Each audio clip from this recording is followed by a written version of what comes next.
राजकुमारी के रूप यौवन पर आसक्त हो दैत्य दंभिकासुर उसे अपनी गुफा में उठा ले जाता है। राजकुमारी चंद्रकला का रो रो कर बुरा हाल था। उस बेचारी की तो किस्मत ही खोटी थी। कितने सालों तक वो उस नाग के चंगुल में फंसी रही। कुछ ही दिन पहले नाग से आजाद हुई थी। सोचा अब जिंदगी अच्छे से गुजरेगी, पर अब दैत्य दंभिकासुर ने उसे अपनी गुफा में ला पटका। ना तो उसके आंसू रुकने का नाम ले रहे थे और ना वो किस्मत को कोसने से।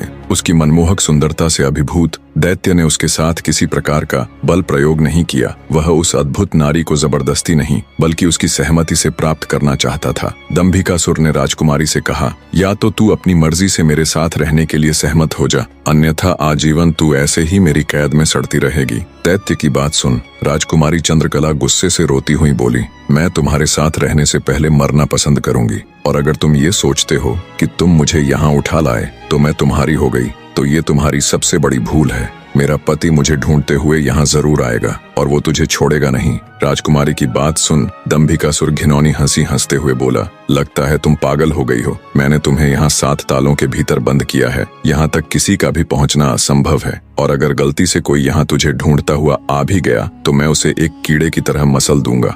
ये तो तेरी सूरत मुझे भा गई, वरना अब तक तू भी कब की ऊपर जा चुकी होती। तेरी भलाई इसी में है कि तू स्वेच्छा से मेरी बात मान जा, वरना अंजाम बहुत बुरा होगा। इतनी बात कह दंभिकासुर वहां से चला गया। उधर जब मेले से दंभिकासुर राजकुमारी को उठाकर ले गया था तो लखन की भाभी बेचारी बेबस और लाचार सी बस उसे देखती रह गई। बहते अश्रुओं के साथ वो घर जाती है और सारा किस्सा लखन को कह सुनाती है। भाभी की बात सुन लखन के पैरों नीचे से जमीन सरक जाती है। वो तुरंत भारी कदमों से अपनी पत्नी चंद्रकला को खोजने निकल पड़ता है। कई दिनों तक जंगलों और शहरों की खाक छानता भूखा प्यासा लखन अपनी पत्नी को ढूंढता ढूंढता भटक रहा था। तभी उसे एक कुटिया दिखाई देती है।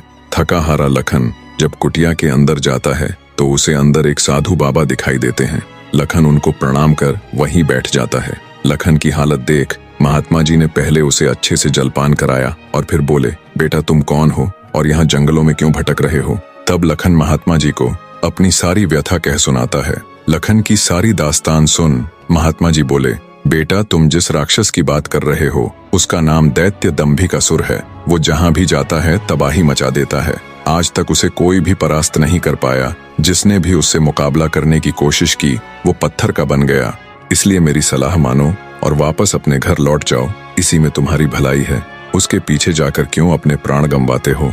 साधु की बात सुन क्षण भर के लिए लखन सन्न रह जाता है। थोड़ी देर बाद धड़कते दिल के साथ उठकर वो महात्मा जी के चरण पकड़ लेता है। उसकी आंखों में डर और साहस के मिश्रित भाव थे।